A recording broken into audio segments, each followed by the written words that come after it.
Sebelumnya kami mengucapkan terima kasih kepada Bapak Kepala Sekolah SMA Negeri 1 Perak Timur yang telah meluangkan waktunya sebentar untuk membuka acara diseminasi pada hari ini.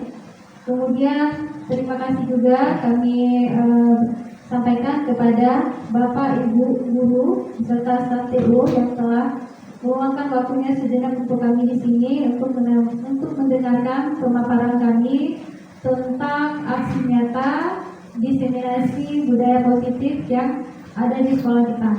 Nah, tentunya tanpa memperpanjang waktu, marilah sama-sama kita mendengarkan pembukaan dari Bapak Kepala. Pada Bapak kami persilakan.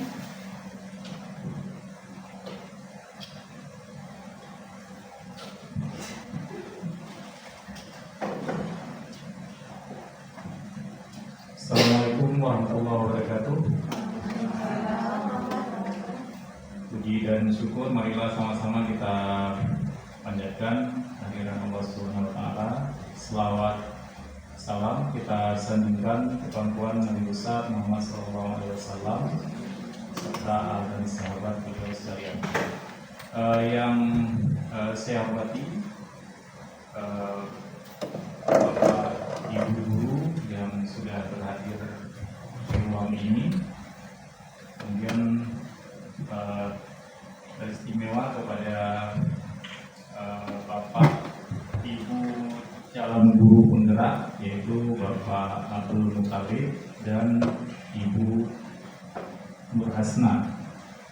Jadi pada hari ini merupakan kegiatan diseminasi yang dilaksanakan oleh kedua calon guru penggerak yang ada di SMA Negeri 1 Perak Timur.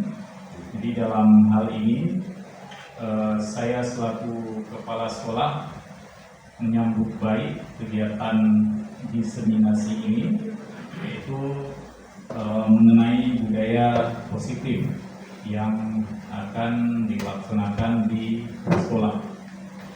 Jadi nanti Bapak Ibu Dewan Guru kami harapkan bisa mendengarkan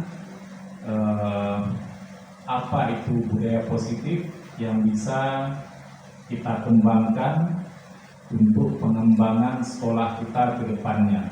Jadi harapannya dengan adanya kegiatan diseminasi ini bisa menambah wawasan dari Bapak Ibu Dewan Guru dalam menerapkan budaya positif di sekolah kita. Jadi dengan kita menerapkan budaya positif, nanti insya Allah siswa-siswi kita akan menerapkan nilai-nilai positif tersebut dalam kehidupan sehari-hari. Jadi sebagai pembukaan untuk kegiatan hari ini, lebih jelasnya nanti akan Bapak Ibu dengarkan pemaparan yang akan disampaikan oleh Ibu Nur Hasna dan Bapak Abdul Muthalib. Jadi saya selaku kepala sekolah sangat mengapresiasi kegiatan seperti ini karena tujuannya untuk pengembangan pendidikan di sekolah kita. Jadi hanya ini yang dapat saya sampaikan. Lebih dan kurang saya mohon maaf. Wabillahi taufik wal hidayah. Wassalamualaikum warahmatullahi wabarakatuh.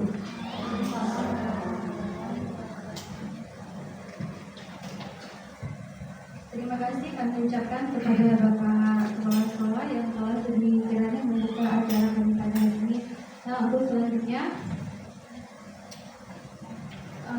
terima kasih kami ucapkan sekali lagi kepada para warga sekolah, terutama para rekan-rekan guru sejawat yang telah mau membantu kami selama kami melaksanakan program pendidikan calon guru penggerak angkatan 11.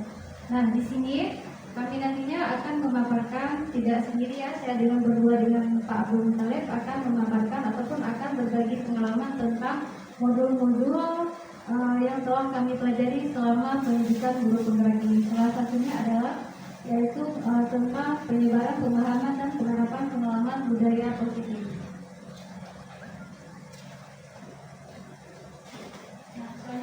disampaikan oleh Pak Abdul Muthalib. Kepada Bapak.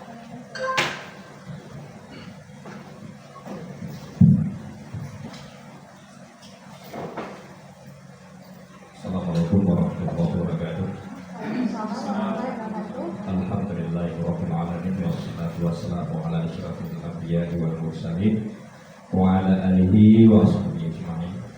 Yang saya hormati kepada Bapak Kepala Sekolah SMA Negeri 1 Piratimo yang telah suri kiranya berhadir di tengah-tengah kita untuk membuka acara dalam presentasi daripada budaya positif. Ini adalah satu penghormatan sangat kepada Bapak Kepala Sekolah. Yang saya hormati kepada seluruh ibu bapak dewan guru yang sudah meluangkan waktunya untuk mengikuti daripada acara kami dalam penyebaran budaya positif dalam kami melakukan sebuah aksi nyata di sekolah SMA Negeri 1 Piratimo ini.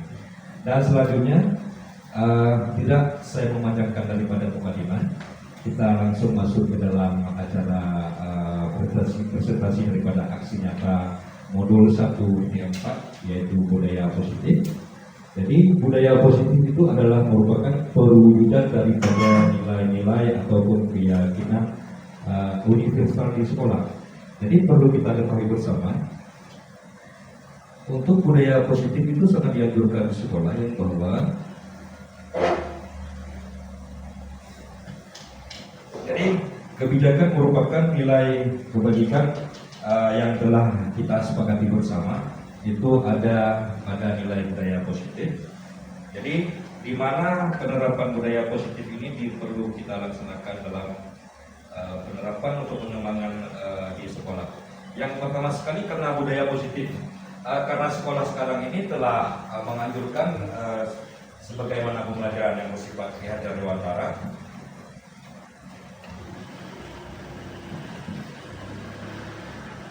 Sekolah berpihak, guru berpihak kepada anak, sekolah berpihak kepada anak. Jadi budaya positif ini perlu kita terapkan. Sebagaimana pembelajaran yang harus kita laksanakan yaitu yang pertama sekali itu perubahan daripada paradigma. Apa itu perubahan daripada paradigma? Perubahan paradigma itu adalah merupakan sebuah tradisi yang lama, sebuah kebiasaan yang lama. Itu kita berpindah kepada hal yang terbaru.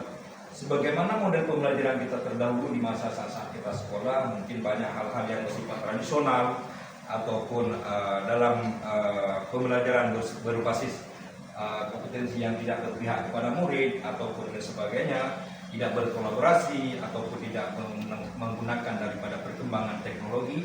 Inilah yang dinamakan dengan perubahan paradigma.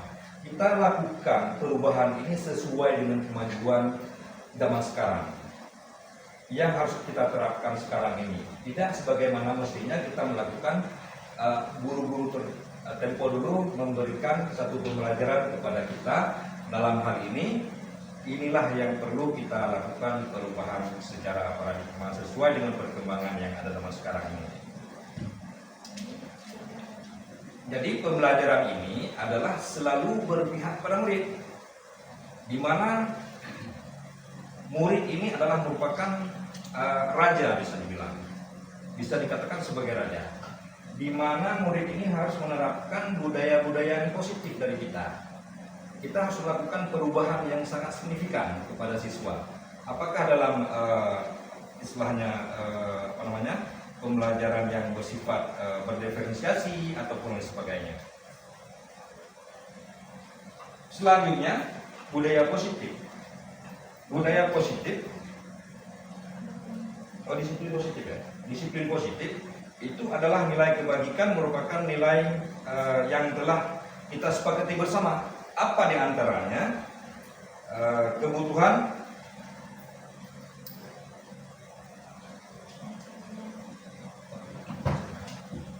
dalam hal ini mungkin perlu dijelaskan yang lebih detail oleh Bu Nurasna. Silakan.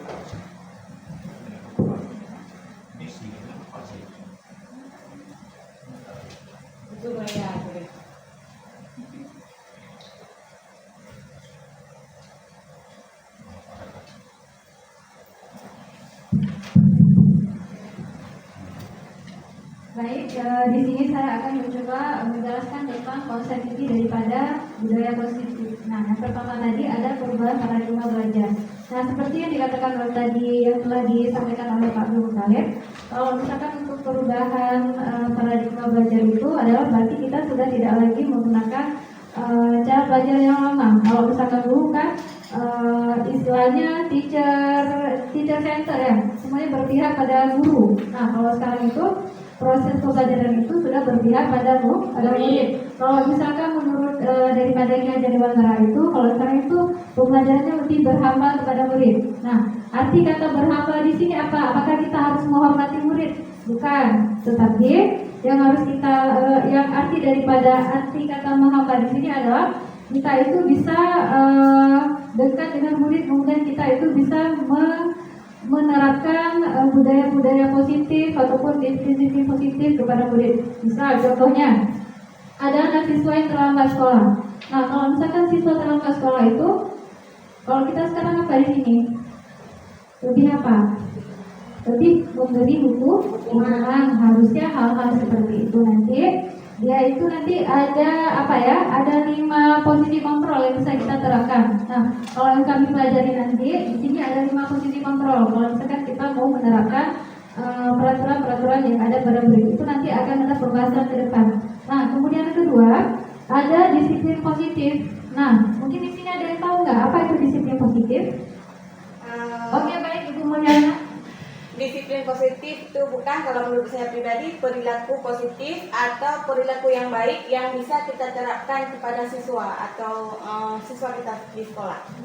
Ya. Baik, benar sekali dikatakan oleh Bu Mulyana tadi, disiplin positif itu merupakan tingkah laku, perilaku positif ataupun perilaku yang baik-baik ya, yang bisa kita biasakan untuk anak-anak didik kita di sekolah. Nah, kemudian yang selanjutnya itu adalah ada nilai-nilai kebajikan. Nah, apa itu nilai-nilai kebajikan? Nah, nilai-nilai kebajikan itu merupakan hasil daripada nilai-nilai positif tadi yang telah kita sepakati, seperti nanti ada kedepannya dengan menerapkan keyakinan kelas. Nah, otomatis di situ nanti ada hal-hal positif yang bisa kita terapkan untuk anak-anak didik kita di sini. Nah, kemudian ada kebutuhan dasar manusia. Nah, kalau misalkan kita kembali di sini kebutuhan dasar manusia, kalau misalkan kita kaji, manusia itu kan butuh apa yang pertama? Manusia itu memiliki kebutuhan dasar seperti kebutuhan fisiologis, ya kan? Kemudian kita juga itu membutuhkan kebutuhan rasa aman dan nyaman. Kemudian kita juga itu membutuhkan ada kebutuhan yaitu cinta dan kasih sayang, ya kan? Kemudian kebutuhan dua kebutuhan lagi yaitu kebutuhan kita tuh perlu dihargai, ya kan? Saling menghargai. Dan yang terakhir adalah ada kebutuhan tentang aktualisasi diri. Nah, apa contohnya kebutuhan fisiologis? Ada yang tahu di sini kebutuhan fisiologis itu seperti apa?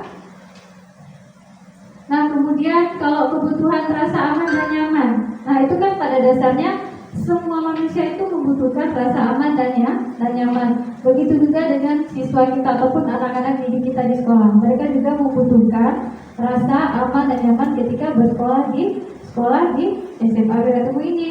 Oh, misalkan seperti apa? Kadang-kadang anak-anak itu kalau misalkan udah lihat kita aja, misal melakukan kesalahan, ya. Contoh, misal melihat Pak Talib, berarti orang itu melakukan kesalahan, otomatis mereka akan merasa takut berjumpa dengan Pak Talib. Biasanya Pak Talib kalau misalkan lagi belajar, Pak Talib ada hafalan. Nah, itu kan kadang-kadang kan anak-anak itu biasanya nggak hadir ke sekolah karena apa? Karena mungkin mereka ada merasa takut seperti itu. Nah, hal-hal seperti itulah sebetulnya harus kita kurangi. Gitu juga kalau misalkan anak-anak membuat kesalahan. Nah, bagaimana cara kita di sini itu adalah menerapkan budaya positif. Oh, berarti kalau misalkan ada kesalahan seperti itu, pertama kita harus dekatin anak-anak dulu. Kita ambil tindakan yang memang tidak membuat mereka itu merasa takut, tapi membuat mereka itu merasa aman dan nyaman. Nah, kemudian di sini ada juga motivasi daripada perilaku manusia. Boleh mungkin bisa ditambahkan oleh Pak Bung. Sebelum kita lanjutkan kepada nilai kebajikan, ini perlu saya terangkan sedikit lagi pada nilai kebajikan. Sebelum kita lanjutkan kepada kebutuhan dasar, pada nilai kebajikan ini yang perlu kita sekali kita terapkan yang sangat mendetail, yang sangat mendalam di sekolah kita. Karena nilai kebajikan kita lihat dari kebutuhan dasar setiap individu itu perlu ditingkatkan. Yang pertama sekali, nilai-nilai kebajikan tersebut di sekolah kita bagi anak-anak kita perlu kita tekankan, karena banyak siswa-siswi kita itu yang masih kurang daripada kejujuran, Nah, dalam hal ini perlulah kita tingkatkan dalam nilai kebajikan tersebut kejujuran, kita tanamkan kejujuran di dalam jiwa mereka pribadi masing-masing, karena itu adalah pembentukan daripada sebuah karakternya manusia. Dasar daripada karakter itu adalah kejujuran yang pertama sekali. Nah, pada nilai kebajikan selanjutnya yaitu keadilan. Keadilan di sekolah kita lihat di daerah lingkungan kita ini masih pun sangat berkurang. Dan selanjutnya tanggung jawab. Ini yang paling utama dalam mereka dalam melaksanakan pendidikan. Tanggung jawab mereka dalam melaksanakan pembelajaran di sekolah itu yang sangat kurang.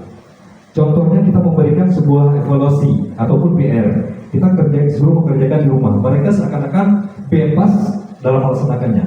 Mana tanggung jawab mereka? Tanggung jawab mereka yang pertama sekali adalah pergi ke sekolah untuk melaksanakan pendidikan. Sebenarnya proses belajar mengajar itu tanggung jawab daripada siswa. Tanggung jawab kita sebagai guru apa? Tanggung jawab sebagai guru kita memberikan sebuah pendidikan, sebuah ilmu kepada mereka, mentransferkan ilmu kepada mereka yang seharusnya mereka terima itu apa? Apa yang telah ditentukan kepada kita, apa yang telah diwajibkan kepada kita, itu adalah merupakan daripada guru. Tanggung jawab guru dengan tanggung jawab murid itu berbeda. Tanggung jawab guru kepada murid, tanggung jawab murid kepada dirinya sendiri yang bersifat pribadi untuk belajar. Nah, yang ketiga, yang selanjutnya yang keempat itu kesabaran. Masih dalam nilai kebajikan, tingkat kesabaran ini itu perlu kita tingkatkan. Karena banyak siswa yang selalu waktu kita panggil, misalnya guru memanggilkan siswa itu seakan-akan mereka tidak sabar. Salah satu contohnya, kita suruh masuk mereka ke dalam. Mereka belajar di dalam, Pak, kita nggak nyaman di dalam, kita belajar di luar saja. Begitu kita masukkan, kita belajar di luar, di bawah pohon ataupun di tempat yang sebagainya, sesuai dengan keinginan mereka katanya, Pak, di sini nggak nyaman, nggak ada meja untuk menulis. Serba salah, itu namanya kesabaran yang kurang. Dan kerjasama. Dalam hal ini, oleh sekolah menentukan kepada seluruh dewan guru untuk bisa bekerja sama. Bekerja sama itu untuk menciptakan satu kolaborasi. Dalam hal ini tanpa ada satu gerakan yang digerakkan oleh kalangan kita dulu, itu tidak akan terciptanya sebuah sekolah yang akan tercapainya sukses sesuai dengan visi sekolah. Tidak akan tercapainya sebuah visi sekolah kalau memang kita tidak akan bekerja sama. Demikian juga daripada tugas yang dikerjakan oleh siswa. Pembelajaran yang dilakukan oleh siswa, kerjasama itu sangat diperlukan di dalam sekolah. Misalnya dalam bersifat pembelajaran berkolaborasi itu sangat diperlukan. Selanjutnya keberanian dan masih dalam nilai-nilai budaya positif kebajikan, yaitu pengendalian diri, pengampunan, dermawan, dan kebijaksanaan, kepercayaan. Nah, yang perlu kita tambahkan. Dan selanjutnya sedikit saya tambahkan, walaupun sudah sebagian dijelaskan oleh Ibu Nurhasna, yaitu tentang kebutuhan dasar. Misalnya tadi Bu Asma tentang kebutuhan dasar fisiologis. Tentang apa misalnya kebutuhan dasar fisiologis itu manusia? Kebutuhan fisiologis manusia itu adalah misalnya makan, minum, pakaian. Demikian juga daripada kebutuhan daripada keamanan. Apa itu keamanan? Perlindungan. Kebutuhan bersifat kebutuhan sosial itu apa? Misalnya kasih sayang, cinta, rasa ingin memiliki, rasa ingin memberi, itu yang bersifat sosial. Dan kebutuhan daripada penghargaan. Nah, dalam hal ini untuk rasa penghargaan tersebut ini ada yang dimiliki oleh siswa. Ini harus kita terapkan kita sebagai guru untuk dapat memberikan sebuah penghargaan. Jadi penghargaan diri itu sangat perlukan. Misalnya pujian, itu penghargaan. Pujian. Nah, jadi kita jangan sungkan-sungkan mentang-mentang kita sebagai guru tidak mau memberikan pujian kepada siswa, jangan. Kita selaku guru juga harus membagikan kepada mereka, walaupun mereka tidak benar dalam mengerjakan soal, misalnya dalam pembuatan soal mereka tidak benar, harus kita puji. Mereka salah berbuat, harus kita puji dengan cara dan langkah-langkah sesuai dengan restitusi daripada ataupun segitiga restitusi. Nanti permasalahan-permasalahan itu kita akan sedikit menjelaskan pada segitiga restitusi. Dan kebutuhan daripada akuntansi diri, yaitu pengembangan potensi, keaktifan dan pemenuhan tujuan pribadi, itu pun sangat dibutuhkan daripada kebutuhan dasar manusia. Dalam hal ini coba kepada puasa kami silakan lagi.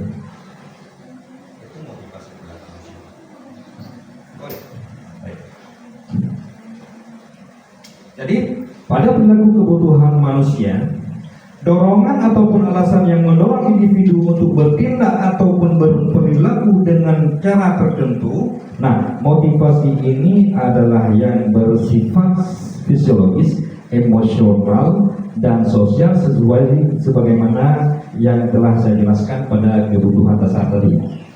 Nah, jadi itu adalah kebutuhan daripada motivasi perilaku manusia. Bagaimana penerapan kita kepada siswa dalam menyiapkan hal tertentu sesuai dengan kebutuhan dasar tadi. Nah, selanjutnya yaitu posisi kontrol.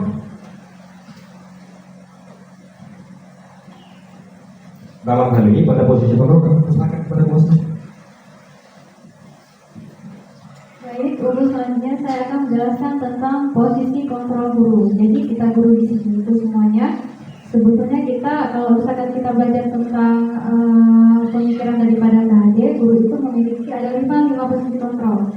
Yang pertama, kita itu bisa bertindak sebagai pemantau, kemudian kita bisa bertindak sebagai penghukum, kemudian kita bisa bertindak sebagai teman, selanjutnya kita bisa bertindak sebagai manajer, sebagai validasi tindakan yang salah, ya, validasi tindakan yang salah. Nah, kemudian di sini ada keyakinan kelas. Nah, tentunya kalau untuk keyakinan kelas, saya pikir itu semua kelas sudah membuat keyakinan kelas yang ada di dalam kelasnya masing-masing. Dan yang terakhir ada segitiga restitusi. Nah, di segitiga restitusi inilah cara kita dalam menghadapi siswa-siswa yang bermasalah. Di mana langkah pertamanya adalah kita menstabilkan identitas dulu, tindakan apa yang salah. Kemudian kita memvalidasi tindakan yang salah, serta langkah terakhir adalah menanyakan tentang keyakinan. Oke, lanjut. Nah, di sini ada pembelajaran paradigma. Nah, pembelajaran dengan paradigma baru itu merupakan suatu pembelajaran yang dirancangkan berdasarkan prinsip pembelajaran berdiferensiasi. Nah, di sini ada kata-kata berdiferensiasi. Nah, sehingga dengan adanya prinsip pembelajaran berdiferensiasi nanti, peserta didik itu akan bisa belajar sesuai dengan kebutuhannya berdasarkan tahap perkembangan sesuai dengan teori psikologi modern untuk mewujudkan profil pelajar Pancasila. Nah, sedikit saya menjelaskan tentang konsep pembelajaran berdiferensiasi. Nah, apa yang dibutuhkan murid dalam melaksanakan pembelajaran? Yang pertama, kita itu harus bisa melihat murid itu yang harus kita buat untuk murid itu memenuhi kebutuhannya dalam memulai pembelajaran berdiferensiasi itu adalah pertama ada minat, kemudian ada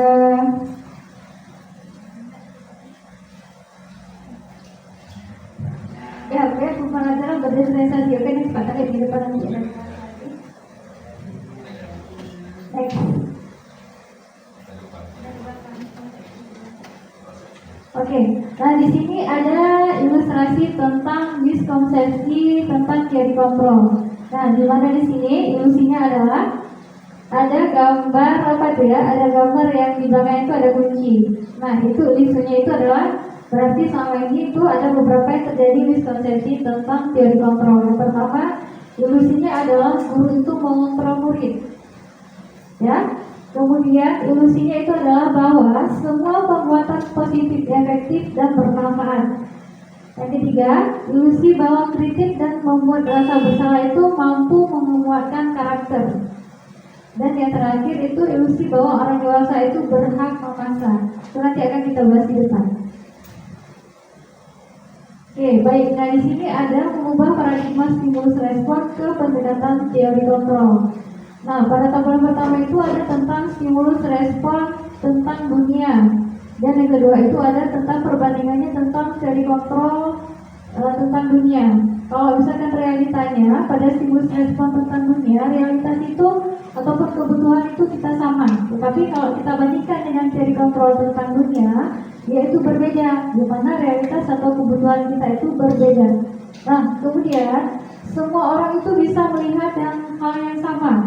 Nah, sebenarnya setiap orang itu memiliki gambaran yang berbeda-beda.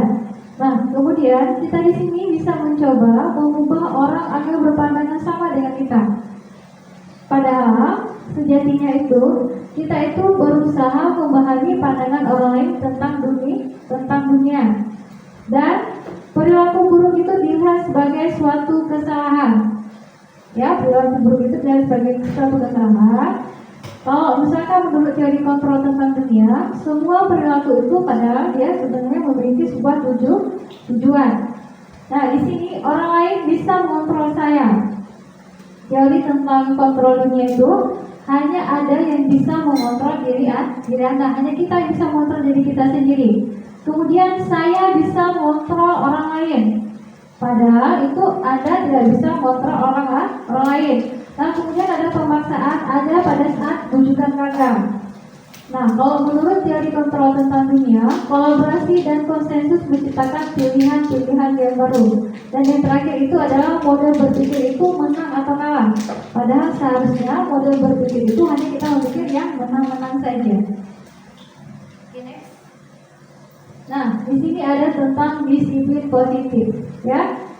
Disiplin positif itu atau disiplin itu berasal dari kata disiplina yang artinya belajar, mengacu pada disiplin diri yang memiliki tanggung jawab terhadap apa yang dilakukan berdasarkan dengan nilai-nilai yang diyakini. Disiplin positif itu merupakan salah satu cara penerapan disiplin yang bertujuan untuk menumbuhkan kesadaran serta memberdayakan peserta didik tanpa imbalan, penghargaan ataupun reward, dan ancaman serta hukuman.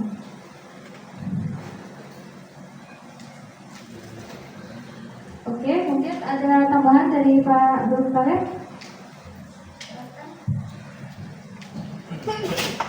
Kita tahu ya, daripada disiplin positif merupakan salah satu cara penerapan disiplin yang bertujuan sesuai dengan menumbuhkan kesadaran serta memberdayakan peserta didik tanpa imbalan. Nah, sebenarnya itu adalah kesadaran sendiri daripada setiap siswa tanpa ada satu pengharapan imbalan yang mereka kerjakan itu, tanpa mengharapkan imbalan satu apapun. Kesadaran sendiri itu namanya budaya positif. Dan selanjutnya tanpa mengharapkan satu penghargaan diucapkan, misalnya menampakkan sesuatu, memberikan sesuatu, ingin dia tampil yang karena sesuatu itu adalah penghargaan. Jadi dengan kesadaran sendiri itu namanya budaya positif.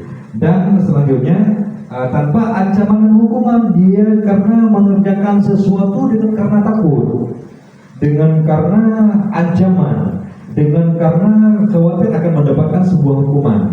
Itu berarti bukan dengan kesadaran, akan tetapi dia mengerjakan dengan sebuah perbuatan dengan kekhawatiran, takut dengan ancaman dan hukuman. Itu kalau memang ada yang seperti itu akan terjadi, bukan budaya positif namanya. Berarti bukan tumbuh dari minat sendiri dalam jiwa mereka untuk dapat belajar dengan positif. Jadi itu yang perlu kita ubah sekarang, yang bersifat hukuman. Silakan terus lagi. Sebagai pendidik, tujuan kita adalah mewujudkan murid yang memiliki disiplin diri sehingga mereka berperilaku mengacu kepada nilai-nilai kebaikan yang bersifat universal, memiliki motivasi intrinsik dalam perbuatan, dalam perbuahan, perilaku ke arah yang lebih baik. Nah, dalam hal ini adalah sebagai tujuan daripada kita melakukan pembelajaran terhadap siswa itu yang bersifat universal. Dan selanjutnya kita coba melihat daripada selanjutnya yaitu nilai-nilai kebajikan. Nilai apa yang harus didapatkan nilai kebajikan dalam siswa? Pada diri siswa adalah nilai yang disepakati bersama sesuai dengan apa yang telah kita terapkan di kelas, kesepakatan bersama. Nah, tidak terlepas dari suku, bangsa, agama, bahasa maupun latar belakangnya. Kita tidak boleh memandang daripada oh ini adalah orang Kristen. Kita membedakan karena kita berbeda keyakinan dengan dia. Oh ini anak orang miskin. Kita berbeda memberikan sebuah pendidikan pengajaran kepada dia karena dia anak orang miskin. Oh ini orang dia putih kulit hitam dan sebagainya. Jadi itu tanpa ada membedakan sebuah harus dan dalam menerapkan sebuah disiplin positif tersebut. Nah dalam hal ini kita coba melihat contoh nilai kebajikan institusi daripada organisasi. Yang pertama sekali profil belajar Pancasila, di mana dalam pembelajaran itu harus kita kaitkan dalam profil belajar Pancasila. Apa itu?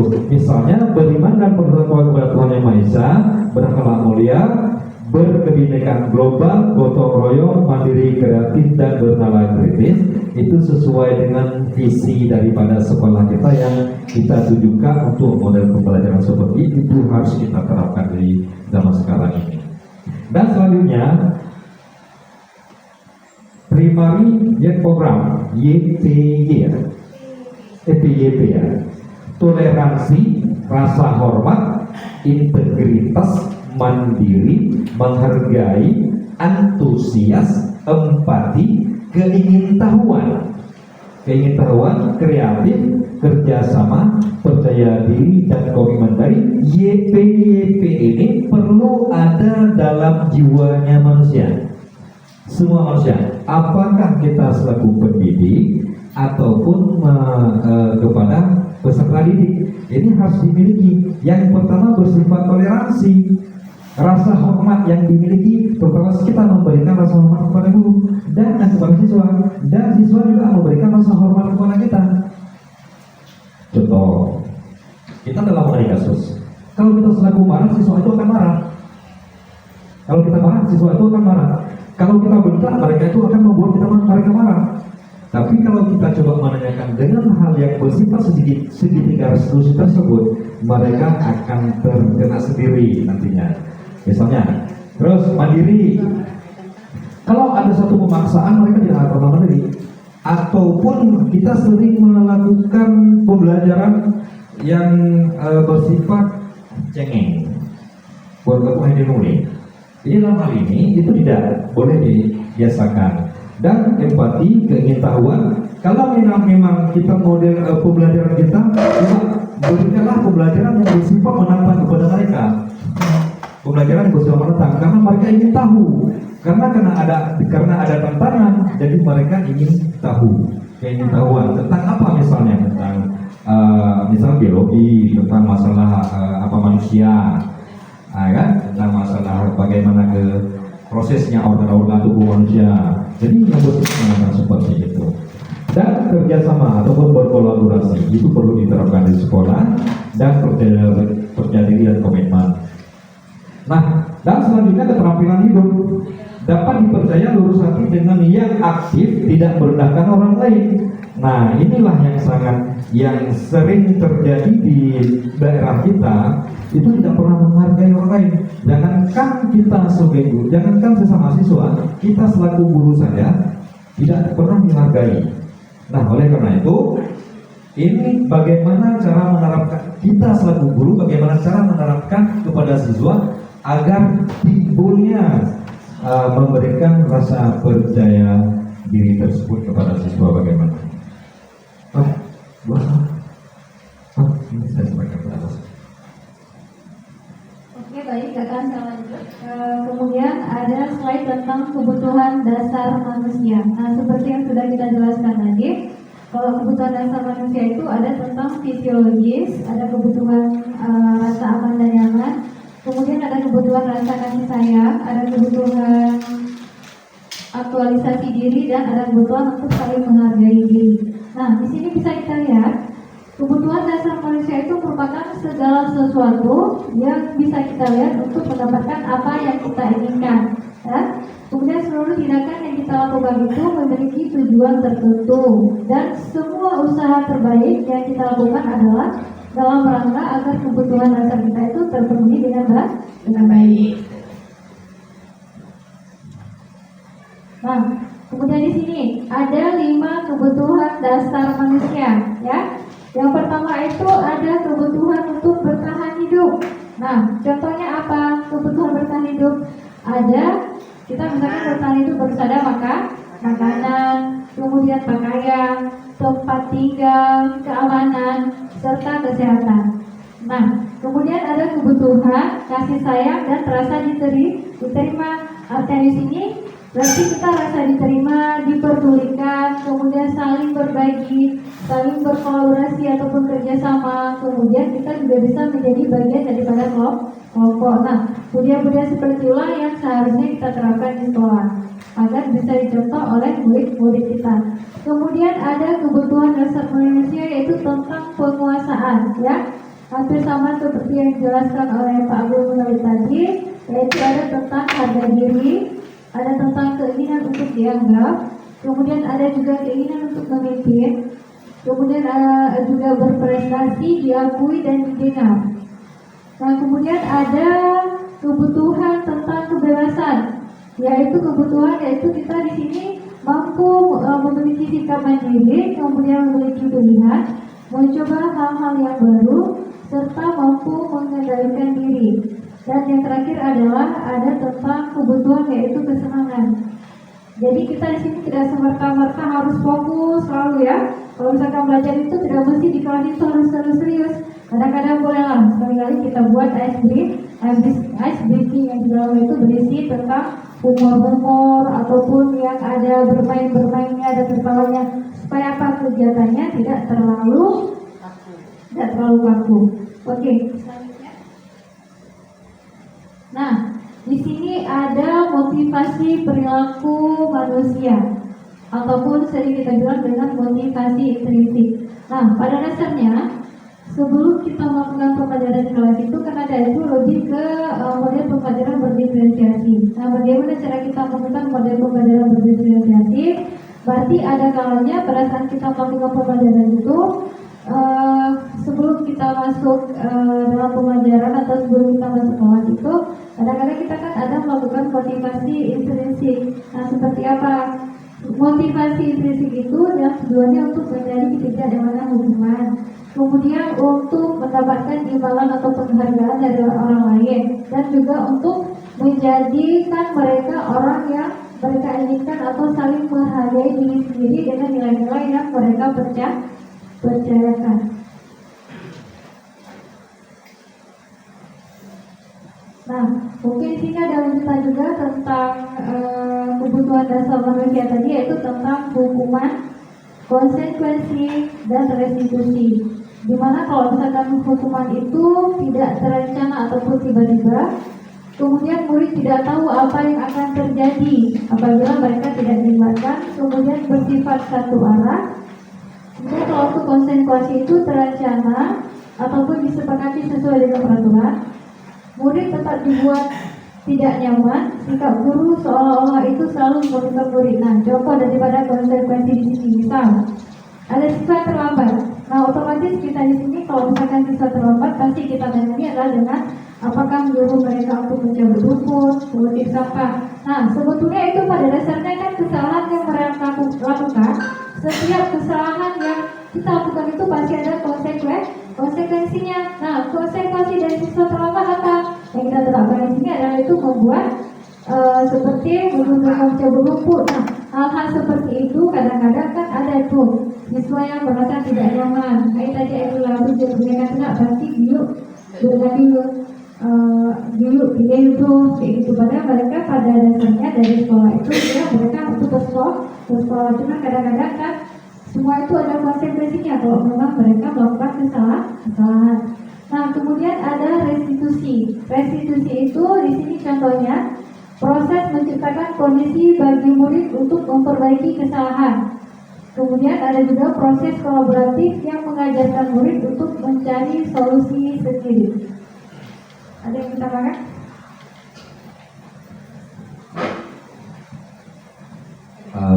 Sedikit kita ulangi, ini saya cuma untuk menambahkan saja.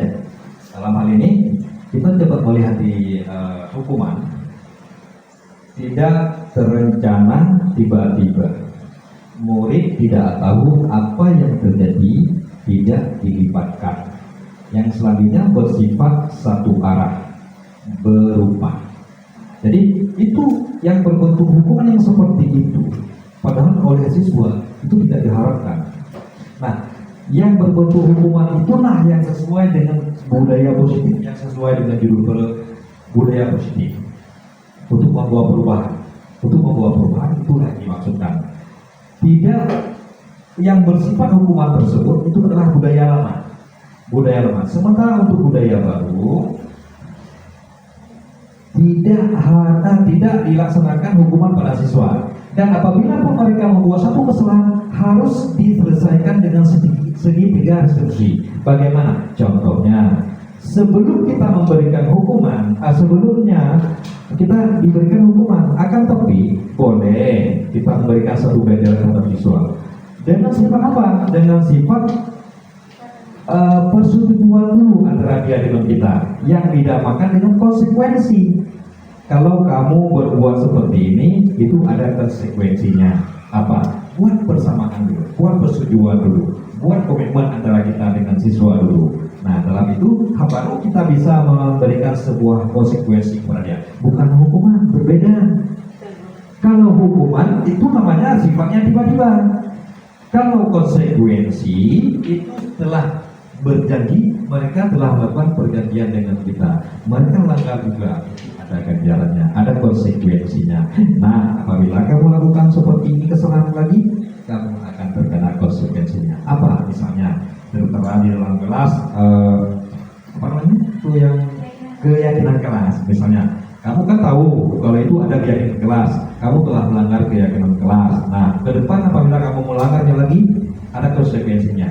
Buat konsekuensinya apa? Buat persetujuan antara kita dengan siswa itu, pasti mereka tidak akan marah walaupun mereka terkena satu ganjaran ke depan. Nah, masih di situ, masih di tadi, ya, oke. Murid tetap dibuat tidak nyaman. Nah, dengan ada konsekuensi yang hukuman secara tiba-tiba tersebut, mereka tidak akan merasa nyaman terhadap sekolah di sini. Jadi apa juga mereka merasa khawatir dan takut untuk bersekolah. Karena kenapa? Ya udah jatuh, kena hukuman. Jadi seperti itu. Nah, dalam hal ini sikap guru harus selalu memonitor murid. Nah, itu ada kesalahan pada diri kita sebelumnya, kurang dalam pengawasan, kurang dalam pengontrolan. Dalam hal ini perlu kita tingkatkan diri kita, apakah di dalam kelas ataupun dalam perkarangan sekolah kita. Selama dia masih menggunakan seragam bersekolah, kita tidak terlepas pengawasan kita selaku guru untuk dapat mengontrol mereka setiap saat tanpa henti-hentinya. Nah, jadi seperti itu. Dan selanjutnya, apabila mereka telah berkasus melanggar satu tindakan, melanggar daripada satu kebijakan, melanggar daripada satu konsekuensi, jadi kita pun harus melihat daripada memproses penciptakan kondisi lagi murid untuk dapat memperbaiki dengan kesalahan mereka. Dengan apa? Dengan segitiga konstitusi, dengan restitusi, dengan konstitusi. Jadi apa misalnya? Jadi proses penciptaan kondisi murid terulang kembali nyaman. Tapi kita harus memberikan sedikit apa yang kamu lakukan itu salah misalnya. Dan selanjutnya proses berkolaborasi yang mengajarkan murid untuk mencari solusi sendiri. Nah, jadi dengan kita untuk melakukan restitusi tersebut, mereka akan menyadari nantinya bagaimana apa yang seharusnya mereka lakukan. Mereka akan sadar. Terus yang kedua tadi, bos. Nah, ini ada 5 posisi kontrol yang kita sebutkan tadi. Apa itu 5 posisi kontrol? Yang pertama sekali penghukum, pemantau. Kita ada selaku guru ya. Ini kita selaku guru. Ini perlu ada pada diri kita selaku guru 5 posisi kontrol tersebut. Yang pertama penghukum. Apa itu maksudnya penghukum? Kita harus tahu itu. Penghukum. Dan yang kedua pemantau. Dan selanjutnya membuat rasa bersalah teman dan manajer. Yang ketiga, penghukum, pemantau, manajer, pembuat rasa bersalah dan teman. Nah, jadi walaupun berbeda posisi nggak masalah ya, oke? Itu 5 posisi kontrol yang harus dilaksanakan oleh setiap kita guru kepada siswa. Itu harus ada penerapan, itu harus ada.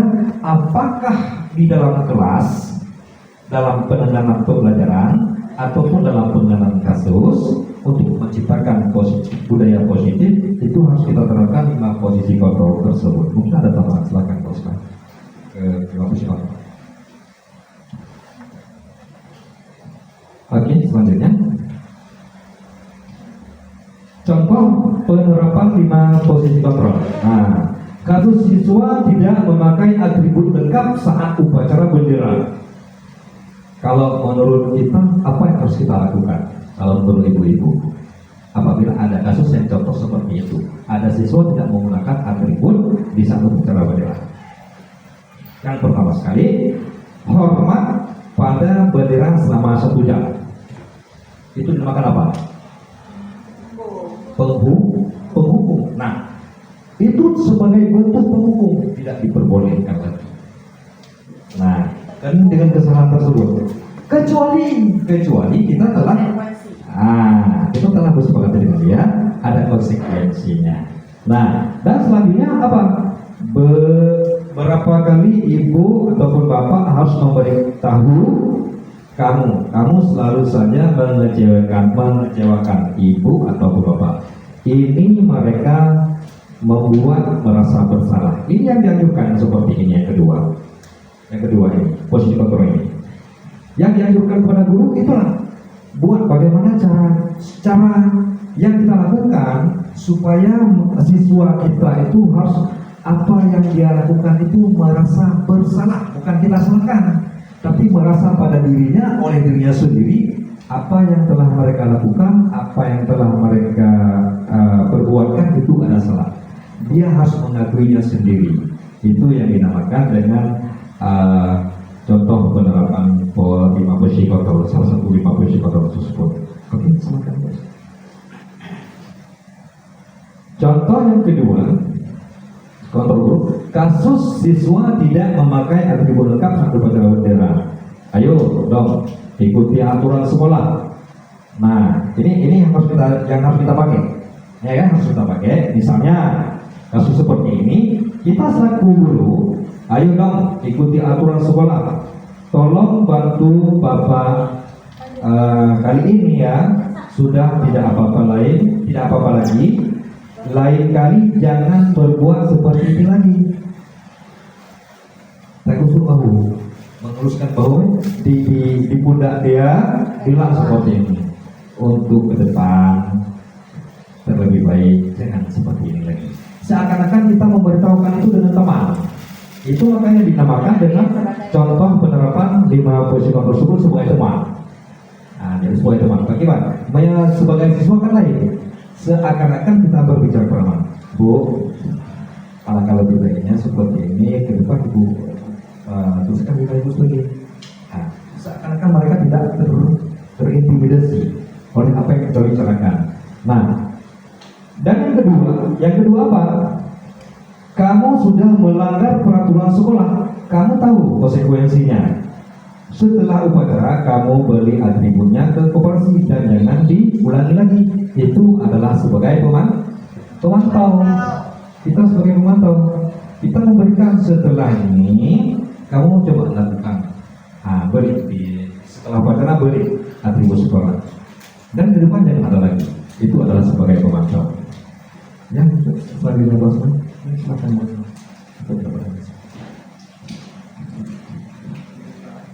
Nah, baik, saya lanjutkan tentang contoh penerapan 5 posisi kontrol untuk yang kasus sama seperti tadi, yaitu siswa yang tidak memakai atribut lengkap saat upacara bendera. Nah, 5 posisi kontrol yang terakhir itu adalah posisi kontrol sebagai manajer. Nah, artinya di sini kita bisa berperan sebagai manajer ataupun bisa berperan sebagai kepala yang memberikan sebagai kepala yang memberikan atau yang memutuskan peraturan.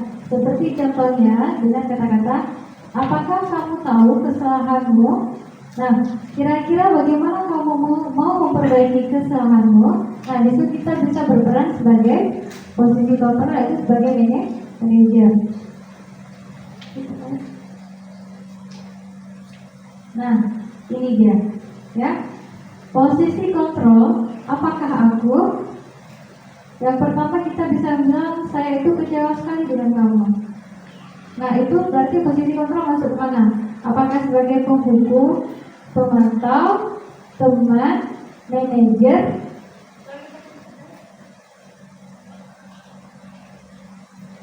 atau pembuat merasa bersalah? Nah, kira-kira yang tadi.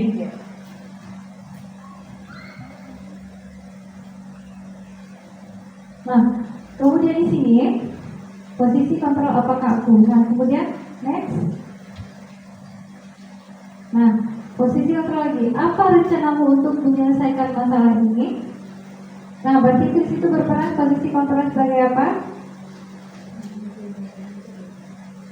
Apa rencanamu untuk menyelesaikan masalah ini?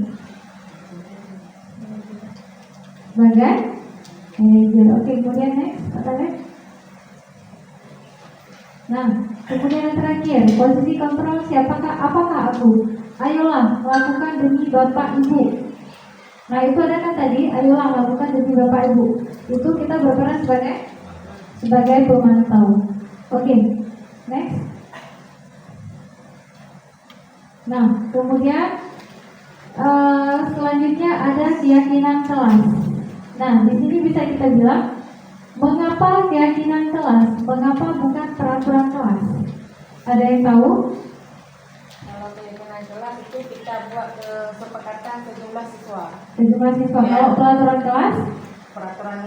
Peraturan kelas itu bisa dibuat oleh wali kelas dan juga boleh mewakili siswa. Oke, Cuma baik. kalau keyakinan kelas itu keseluruhan. Iya, benar sekali Bu Kuliah. Nah, kalau keyakinan kelas, nah kalau kita bilang keyakinan kelas, berarti itu keyakinan itu kita buat disepakati oleh seluruh warga yang ada ataupun siswa yang ada di kelas, seperti ada nilai-nilai kebajikan tadi, ya kan?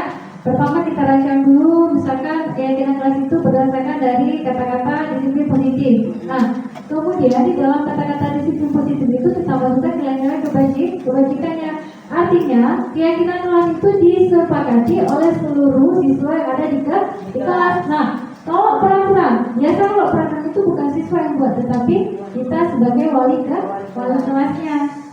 Oke, next. Nah, di sini pembentukan keyakinan kelas. Nah, kalau untuk membuat keyakinan kelas itu, yang pertama dia itu harus bersifat abstrak kata-katanya, dan kemudian yaitu berupa pernyataan yang universal. Selanjutnya dibuat dalam pernyataan positif dan sedikit saja agar mudah diingat. Selanjutnya sesuai dengan kondisi kelas dan sekolah agar mudah diterapkan. Dan yang terakhir adalah semua warga sekolah ataupun kelas itu dilibatkan dalam membuat keyakinan kelas. Mungkin di sini ada salah satu wali kelas ataupun ada wali kelas yang bisa mengutarakan keyakinan kelas setelah dibuat di kelas. Mungkin ada yang bisa kasih contoh wali kelas, contoh-contoh keyakinan kelas yang sudah dibuat di dalam kelas masing-masing. Ada yang memberi contoh? Datang tepat waktu, ya. Iya, berarti kalau misalkan datang tepat waktu biasanya itu dia sudah kesepakatan bersama. Contohnya datang tepat waktu, kemudian memberi salam.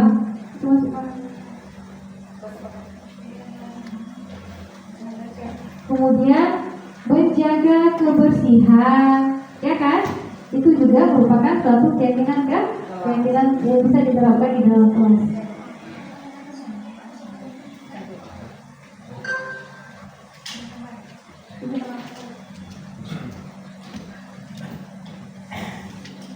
Nah, kita melihat sedikit daripada keyakinan kelas. Yang bersifat abstrak. Yang bersifat abstrak itu maksudnya harus mudah diingat oleh siswa. Harus mudah diingat. Jadi tidak boleh panjang. Jadi sesuai dengan kebutuhan yang dibutuhkan oleh kita dengan siswa di kelas itulah kita buat keyakinan kelas, makanya bersifat abstrak. Nah, jadi bersifatnya pernyataannya bersifat universal, mudah dipahami. Nah kan, dan dibuat dalam bentuk pernyataan positif sedikit saja agar mudah, ini yang sudah ada, agar mudah diingat. Dalam hal ini, untuk keyakinan kelas itu nggak usah banyak-banyak. Kira-kira apa saja yang perlu dibutuhkan dalam sebuah keyakinan kelas itu? Misalnya 1, 2, 3 sampai 5. Yang sangat-sangat dibutuhkan saja. Kalau kita membuatkan yang lebih banyak sesuai dengan ketentuan dan aturan-aturan itu banyak sekali sampai dengan 20 banyak sekali aturan itu tidak, bukan dinamakan yang bersifat universal. Tapi kalau kita buat universal itu yang kira-kira bahasanya mencakup, contohnya melakukan kebersihan kelas, kebersihan kelas.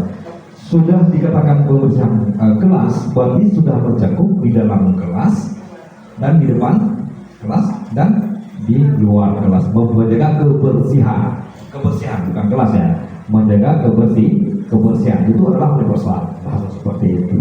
Jadi yang mencakup dalam, depan dan belakang, contoh seperti itulah. Nah, jadi sesuai dengan kondisi kelas dan sekolah agar mudah diterapkan. Ya, jadi mudah. Tidak dapat menjadikan bagi siswa dan kita yang menentukan dengan siswa, nanti kita sendiri yang sulit untuk melaksanakannya. Siswa yang telah membuat kesepakatan bersama dengan kita, nanti siswa juga sulit dalam melaksanakannya. Makanya harus dilaksanakan yang diterapkan dengan mudah dengan semua kalangan siswa, atau kita kan atau siswa kan, atau seperti itu. Nah, kita coba lihat daripada segitiga restitusi. Segitiga restitusi suatu proses dialog. Nah, ini dalam penanganan kasus. Ini dalam penanganan kasus, Bu Mariana, setiap wali kelas tolong diperhatikan. Segitiga restitusi ini suatu proses dialog yang dijalankan oleh guru agar dapat menghasilkan murid yang mandiri dan bertanggung jawab. Nanti kami ada memutarkan tayangan film-film nanti itu agak di situ ada tersebutkan, ada terjelaskan dengan sesuai dengan segitiga restitusi tersebut. Nah, yang pertama sekali apa?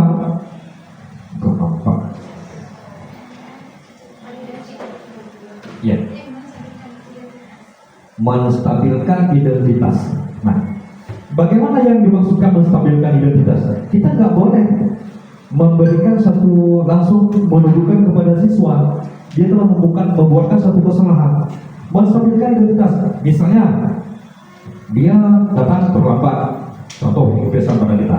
Nah, kita tanya dulu, kenapa terlambat? Itu menstabilkan identitas.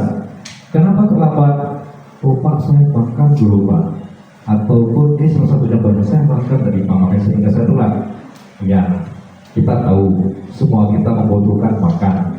Tidak ada orang yang tidak makan. Jangankan kita binatang juga ikut makan. Semua kita membutuhkan makan. Ada cara lain nggak supaya kamu biar lebih cepat lagi ke depan, makan lebih cepat? Nah, kita harus tahu makan itu diperlukan oleh mereka dan kita perlukan oleh kita. Jadi menanyakan kembali, menstabilkan kembali dengan keadaan dia, tidak memojokkan yang kamu terlambat begini begitu, makan yang lebih cepat, harusnya kamu harus datang lebih begitu. Tidak, kita menstabilkan dia dulu. Setelah itu barulah kita memberikan satu fasilitasi kebutuhan kepada mereka. Apa yang dibutuhkan oleh mereka? Oh Pak, saya karena datang terlambat begini-begini. Ya, nah, kita ambil sebentar. Nah, kita ambil sebentar ya, karena belum saat azan.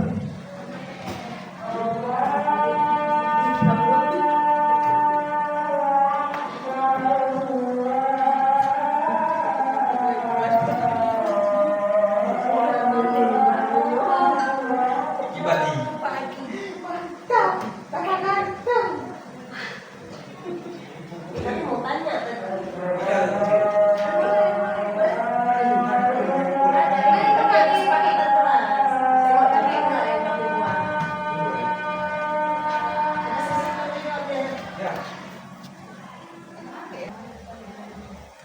Oke, baik.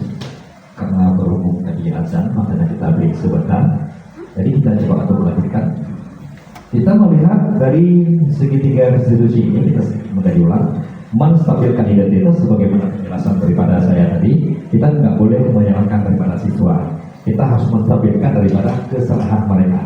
Nah, mereka nanti akan memberikan suatu kesimpulan tadi pada mereka sendiri. Dan selanjutnya setelah kita menstabilkan, kita coba untuk memfasilitasi daripada kebutuhan mereka. Apa yang dibutuhkan? Misalnya kita, esok harinya kamu usahakan, misalnya kan tadi karena dia makan alasannya, usahakan makan lebih cepat. Bisakah kamu makan lebih cepat? Pasti mereka menjawab bisa. Pak, saya besok berusaha untuk makan lebih cepat. Nah, jadi seperti itu. Contoh untuk validasi daripada kebutuhan mereka. Nah, selanjutnya kita lanjutkan kepada apa itu ya? Menanyakan keyakinan. Nah, dalam hal ini sejauh mana kamu bisa meyakinkan diri Bapak untuk kamu bisa melaksanakan besok? Oh Pak, saya pasti besok akan menampakkan pada diri Bapak yang bahwa saya bisa lebih cepat besok hadir. Nah, jadi seperti itu. Mereka meyakinkan diri sendiri dan meyakinkan kita selaku yang menanyakan kepada kita. Oke, silakan Bos Fadil. Nah, jadi menstabilkan identitas berdasarkan prinsip membuat kesalahan adalah bagian daripada proses pembelajaran. Dan selanjutnya menggeser identitas gagal menjadi identitas sukses, yang sebagaimana penerapan yang sering kita lakukan itu adalah merupakan sebuah kegagalan. Tidak akan terciptanya pada diri mereka itu untuk sesuai dengan segitiga restitusi tadi. Nah, yang ketiga membuat rasa salah itu wajar. Wajar. Maksudnya yang kita wajar kamu melakukan makan misalnya, wajar kamu makan. Semua kita membutuhkan makan, tapi bagaimana? Kita seperti itulah, sebagaimana penjelasan saya tadi. Tidak ada manusia yang sempurna di permukaan bumi ini. Kita menstabilkan seperti itu. Dan selanjutnya ibu bapak juga pernah melakukan itu. Saya juga pernah merasakan lapar. Bapak juga pernah. Seperti maksudnya begini, bapak juga membutuhkan makan. Kita semua membutuhkan makan, tapi bapak usahakan makan lebih cepat. Karena dan lagi pula kita jauh, malah lebih jauh ibu-ibu guru dan bapak guru yang lagi. Kenapa kamu bisa selama seperti itu dan telat sekali makan? Misalnya, selanjutnya kamu berhak merasa begitu. Nah, kan? Contoh dalam menstabilkan identitas. Silakan Bos.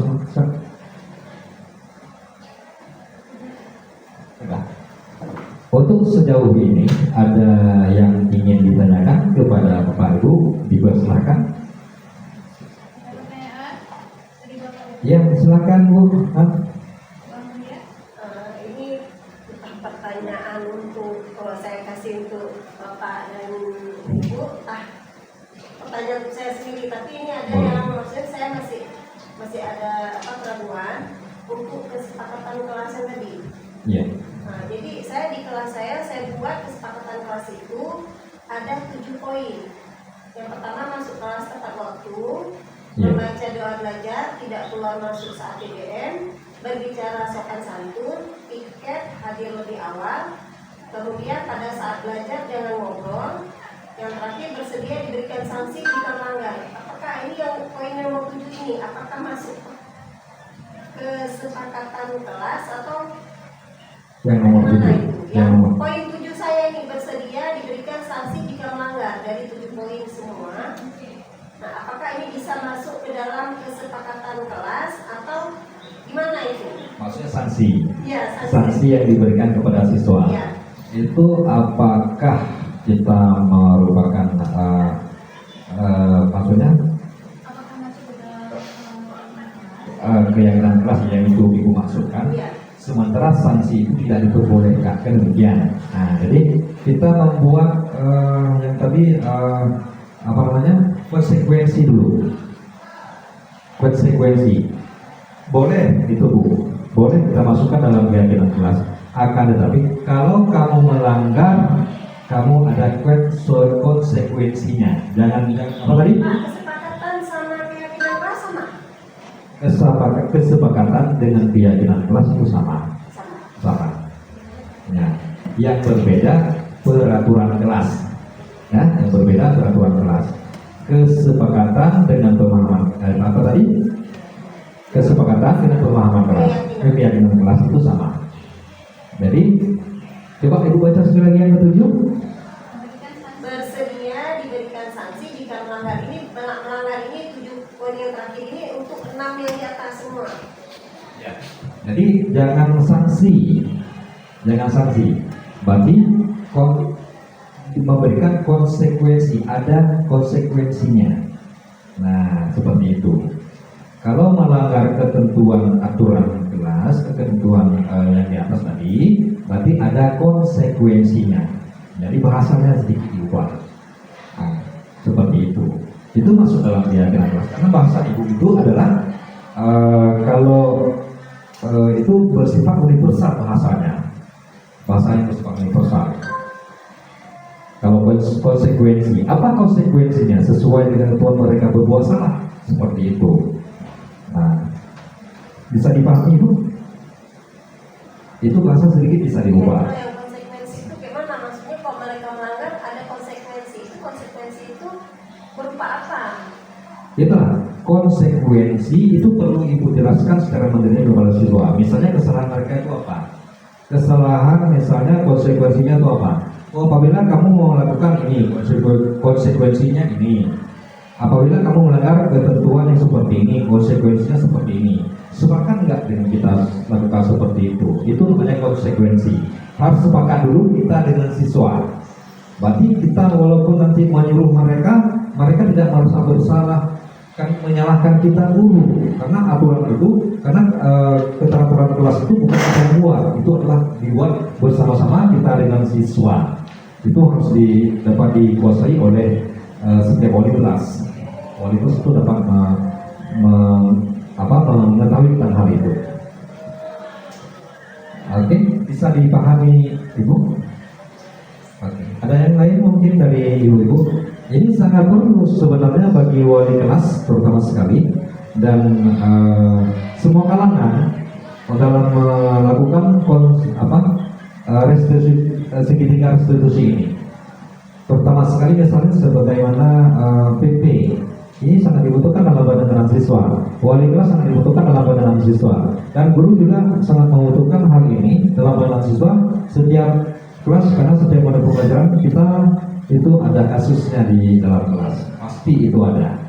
Makanya oleh setiap kita selaku pendidik harus mengetahui bagaimana segitiga restitusi dalam mengenai kasus ini. Dan hal ini, segitiga restitusi ini bukan hanya penerapan yang kita lakukan saja di sekolah, akan tapi juga bisa dilakukan di rumah dengan anak kita, dengan orang lain di lingkungan kita. Contoh, pas kemarin itu, misalnya, Pak, ini kebetulan ada pasir yang datang ke, misalnya, ada kepala dinas datang kemari. Ada kepala dinas datang kemari. Bagaimana kesepakatan kita memberikan satu hadiah oleh kita, oleh misalnya, karena dia datang kepala dinas kemari. Nah, itu kan ibu pertanyaan. Ada kontroversi. Ini terjadi kontroversi. Kontroversinya apa? Ada sebagian mengatakan boleh, sangat bagus itu. Ada yang sebagian mengatakan itu adalah jangan dibudidayakan. Ini satu permasalahan. Nah, kita bisa menjawab seperti itu. Apa yang kita jawab? Nah, memang sih saya nggak setuju dalam hal ini. Kita tidak membiasakan sifat budidaya pemberian kepada seseorang seperti itu. Akan tetapi ini adalah merupakan hadiah. Karena apalagi jarang-jarang dia kembali. Itu kan merupakan salah satu cara segitiga restitusi kita gunakan supaya orang tidak merasa yang kontra tersebut orang tidak merasa bersalah. Oh benar juga ya, seperti itu bilang ataupun seperti yang Bapak bilang, yang bahwa itu segitiga restitusi ini bukan hanya bisa kita gunakan di sekolah dengan siswa kita, akan tetapi bisa digunakan di lingkungan rumah kita, di dalam keluarga kita, dan dengan masyarakat luas misalnya.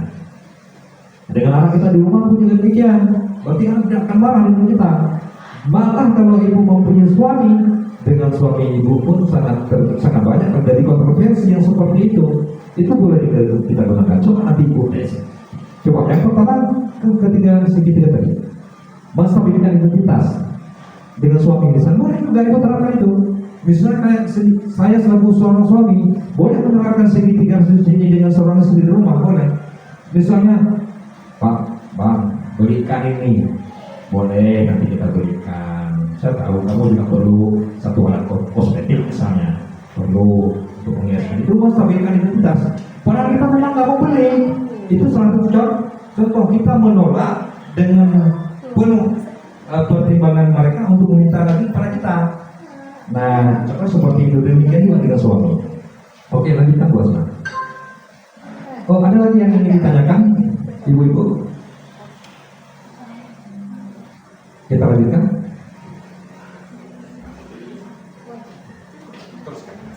Kita lanjutkan terus ya. Kita haruskan sering. Terus validasi tindakan yang salah. Satu, berdasarkan prinsip setiap perilaku berupaya memenuhi suatu kebutuhan tertentu.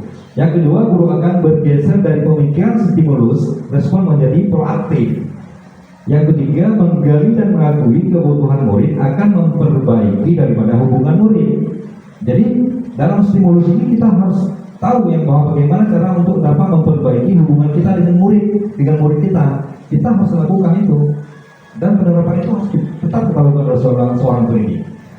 Dan selanjutnya, kamu pasti punya alasan mengapa melakukan hal itu. Kita tanyakan langsung pada murid, kenapa kamu melakukan seperti itu? Mereka pun akan menjawab suatu alasan yang tepat, yang sesuai dengan akal pemikiran sebagian siswa.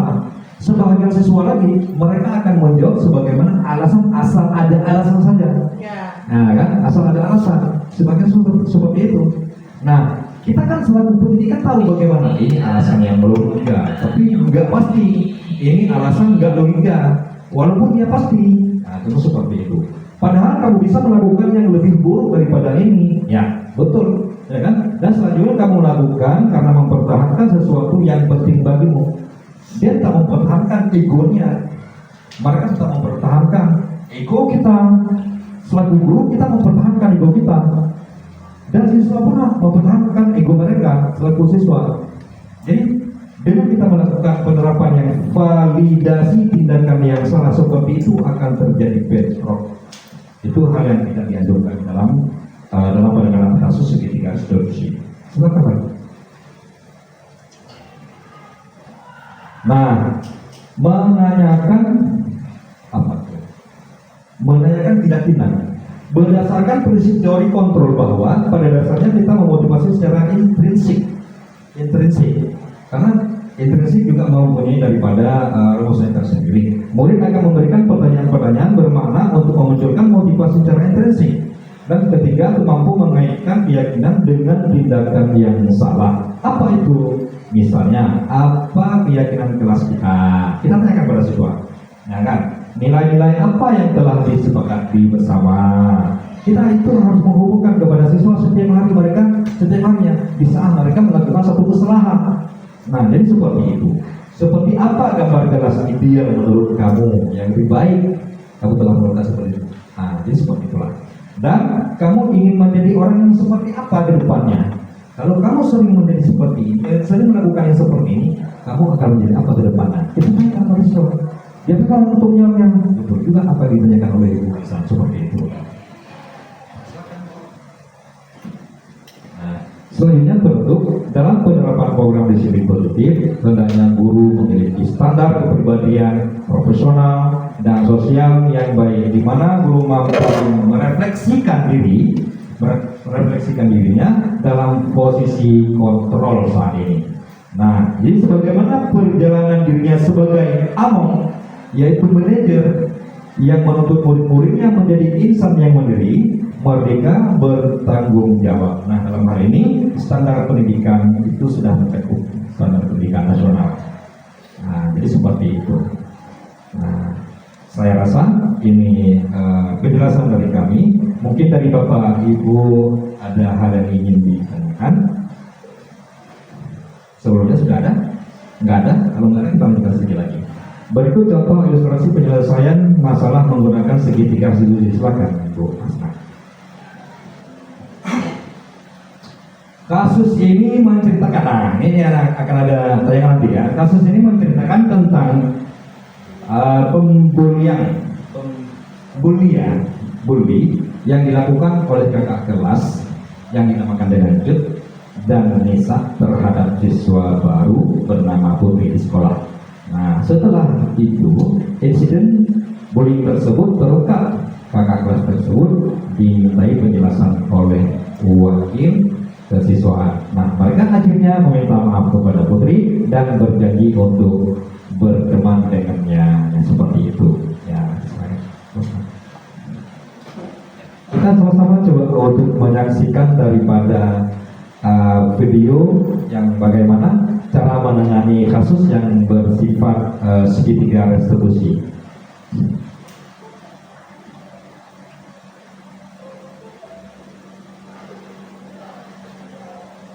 Oke.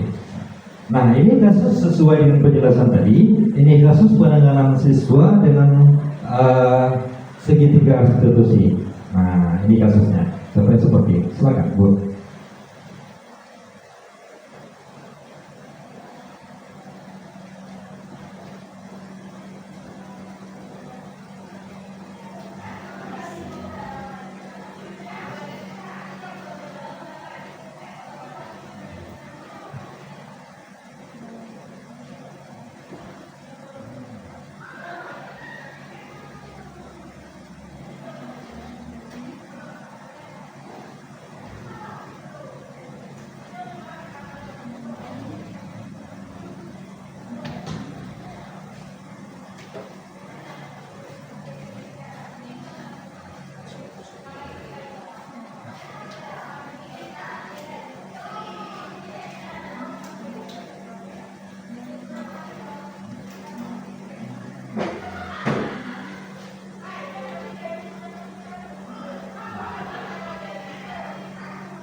Sebentar kita coba melihat daripada segitiga penanganan kasus segitiga restitusi dalam hal ini.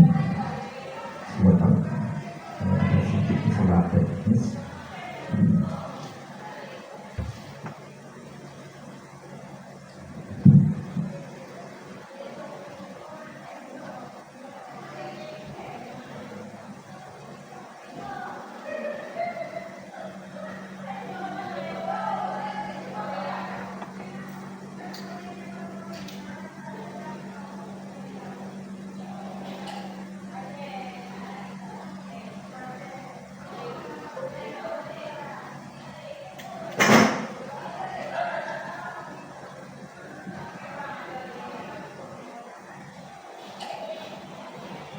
Nah, ini kasus bullying yang terjadi.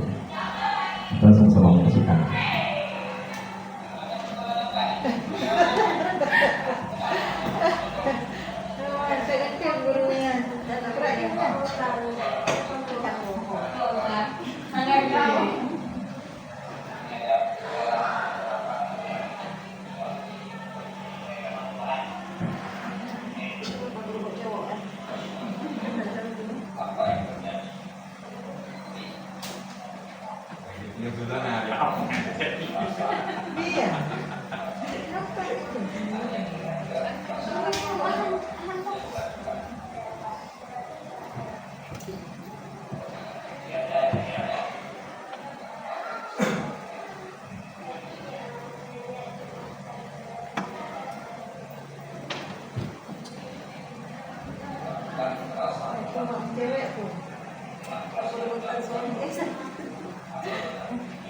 Guru gitu Pak.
melanggar kesepakatan kelas, maka kita harus menjaga asas kesepakatan bersama.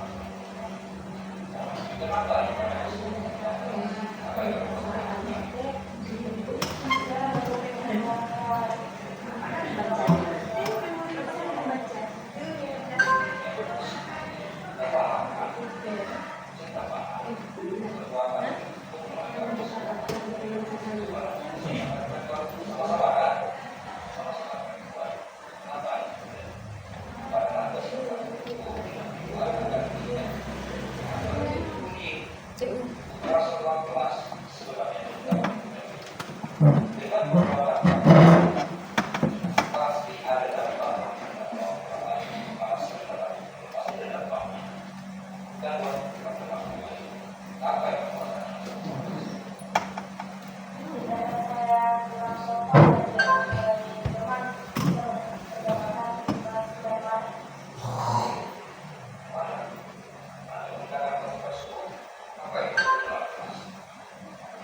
Baik, terima kasih.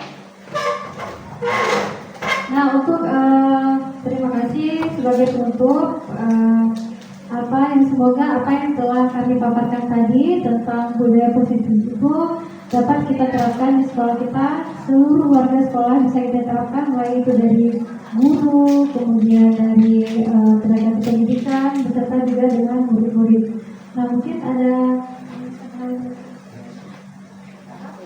Oke, baik, dengan begitu semoga apa yang kita pelajari hari ini itu bermanfaat bagi kita semua, kemudian diberkahi. Lebih dan kurang kami undur diri. Assalamualaikum warahmatullahi wabarakatuh.